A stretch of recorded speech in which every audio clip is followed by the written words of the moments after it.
CM Bhupesh Baghel प्रदेश की सभी विधानसभा क्षेत्रों के दौरे की कल से शुरुआत करने जा रहे हैं। दौरा कल सीएम ने बच्चों के साथ एक फोटो ट्वीट की और लिखा, चलो नवा छत्तीसगढ़ गढ़ते हैं, मेरी ड्रीम 11। सीएम के इस ट्वीट का मतलब है कि ड्रीम 11 क्या है।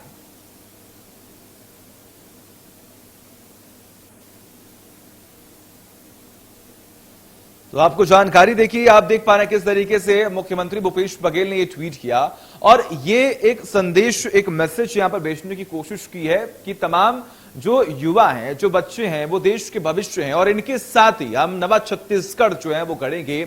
और लगातार अलग अलग क्षेत्रों में, अलग अलग विधानसभा क्षेत्रों में जाकर लोगों से मुलाकात कर रहे हैं, जनता से रूबरू हो रहे हैं, ये जानने की कोशिश कर रहे हैं कि जो प्रदेश सरकार की तरफ से जो योजनाएं लागू की गई थी, क्या ग्रास रूट लेवल पर वो योजनाएं पहुंची हैं? अगर पहुंची हैं तो आखिर कितनों को लाभ मिला है? जो वहां के स्थानीय विधायक हैं, जो प्रतिनिधि मंडल हैं, या फिर अगर हम बात करें जनप्रतिनिधि हैं, उनसे मुलाकात करने की यहां पर कोशिश की जा रही है।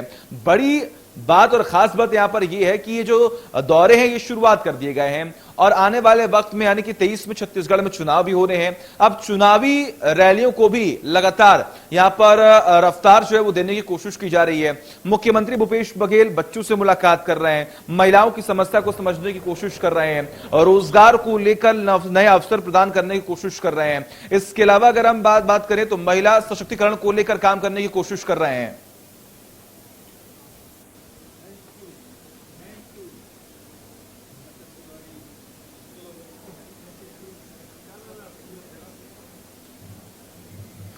और हमारे साथ ब्यूरो चीफ ओम प्रकाश चंद्राकर जुड़े हुए हैं। ओम प्रकाश, क्या तैयारियां हैं? लगातार दौरे कर रहे हैं मुख्यमंत्री, एक संदेश देने की कोशिश यहां पर लगातार की जा रही है।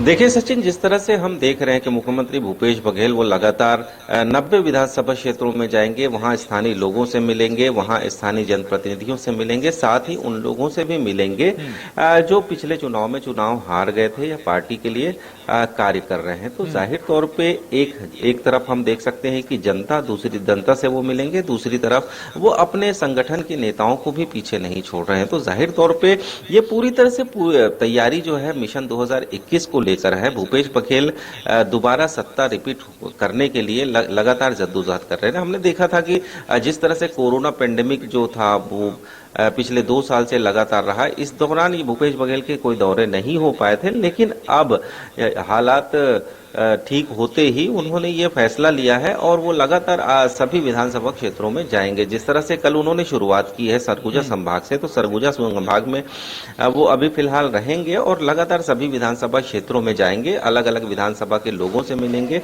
वहां लोगों की समस्याओं को सुनेंगे और स्थानीय जनप्रतिनिधियों से भी चर्चा करेंगे। इस दौरान उन्होंने कई फैसले भी लेने हैं, जैसे जिस तरह से कल हमने देखा कि सीएमओ है जो नगर पालिका की, एक राशन कार्ड ना बनाए जाने, उनका नाम एक महिला का नाम काटे जाने को लेकर तत्काल उसे निलंबित कर दिया गया है। तो एक्शन मोड पे भी नजर आ रहे हैं। अगर हम देखें कि वो जनता के बीच जा रहे हैं, लेकिन दूसरी तरफ एक्शन मोड में भी वो नजर आ रहे हैं और लगातार ये चेतावनी देने की कोशिश उनके द्वारा की जा रही है कि अधिकारी जो है जनता के हित में फैसले ले, जनता के हित में काम करे। यदि ऐसा नहीं पाया जाता तो हमारे सामने चीजें आने पर उस पर तुरंत फैसला लिया जा सकता है।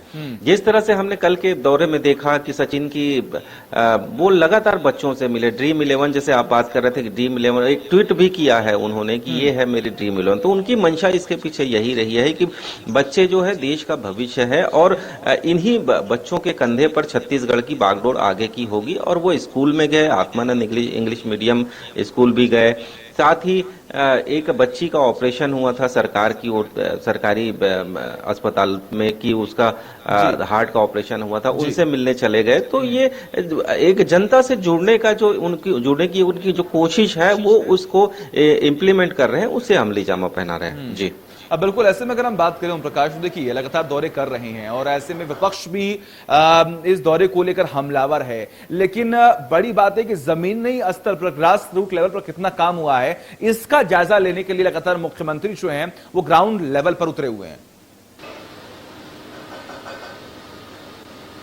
ये जाहिर तौर काम जो हुए हैं छत्तीसगढ़ में, चाहे वो नरवा गुरुआ बारी योजना के तहत हो या राजीव गांधी किसान न्याय योजना के तहत तमाम, चाहे वो गोबर खरीदी का मामला हो, तो इन तमाम जो ग्रास रूट के जो कार्य हैं उनका जायजा भी इस दौरान लिया जा रहा है और वो लगातार समीक्षा कर रहे हैं कि हमने जो योजनाएं लाई है वो कितना फलीभूत हुई है और कितना वो उससे लोगों को फायदा हो रहा है। साथ ही वो लगातार इस जनता से जुड़ रहे हैं, जनता से सीधे सीधे बातचीत कर रहे हैं। जिस तरह से कल के पिक्चर्स हमने देखे थे कि वो बच्चों के सवालों का भी जवाब दे रहे थे, बच्चों से बहुत घुल मिल कर बात कर रहे थे, बुजुर्गों से भी वो बहुत अच्छे से बात कर रहे थे और लगातार उनको आवेदन की तस्वीरें हम देख सकते हैं कि वो लगातार आवेदन देने वाले जो है अपनी अपनी समस्याओं के वो आ रहे हैं। त्वरित इस पर निर्णय लेना है। कुछ दिन पहले चीफ सेक्रेटरी ने भी इस बात के आदेश दिए थे सभी अधिकारियों की कि 3 दिन के अंदर जो भी निर्देश सीएम भूपेश बघेल के रहेंगे 3 दिन के अंदर उसका निपटारा किया जाए। तो जाहिर तौर पे प्रशासनिक तंत्र सहित जो सरकारी तंत्र है वो एक्टिव मोड पर है और आज जो है आज की जो दौरे के कार्यक्रम में 4 मंत्री और हैं जो अलग अलग क्षेत्रों में जाएंगे। तो जाहिर तौर पे एक तरह से सरकार जो है जनता के द्वार जा रही है और जनता की समस्याएं सुनकर उनके निराकरण का प्रयास कर रही है। ठीक है, बिल्कुल। बहुत बहुत शुक्रिया ओम प्रकाश, आपका तमाम जानकारी के लिए लगातार नजर आप बनाए रखिए, तमाम अपडेट्स हम आपसे लेते रहेंगे। तो सुना आपने किस तरीके से ब्यूरो चीफ ओम प्रकाश ने इस बात का जिक्र किया कि एक मैसेज, एक संदेश देने की कोशिश की जा रही है इस ट्वीट के जरिए और लगातार मुख्यमंत्री जो है वो ग्राउंड लेवल पर उतरे हुए हैं ये जानने के लिए कि आखिर कितने काम बाकी हैं और कितने काम अभी तक हो चुके हैं।